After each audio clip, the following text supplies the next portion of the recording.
Now, I really love the progression of your character from the start when we see him towards the end. How meaty a character was he to get into? It wasn't that much of a stretch for me. I mean, there are so many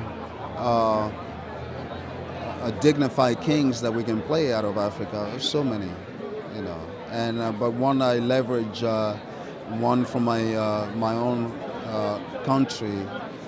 His name is Beonzin, who fought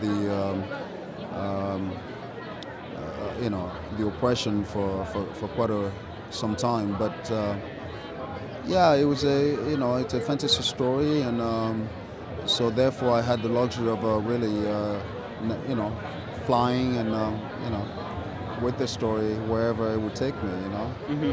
But I had a great director who was able to subtly address some of those social issues that ravaged the continent for a long time, and still does. Mm-hmm. And just on the character of Tarzan, do you have much love for the earlier versions of the films and the character that we've seen before? Yeah, those were quite interesting as well. I mean, again, it's a fantasy story. I mean, that was from that time, and this time I think we did pretty well by portraying a very mature Tarzan, a very mature, who's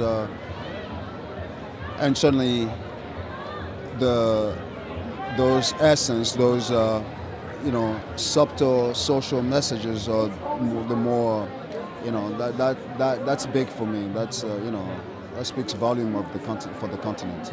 Excellent, and it makes it feel very modern as well in a good way. Yes. Thank you very much. Pleasure. Ladies and gentlemen, you're watching Hey You Guys. Hey You Guys, huh? Hey You Guys. Is that from the Goonies? It is indeed, yes. Nice. Hey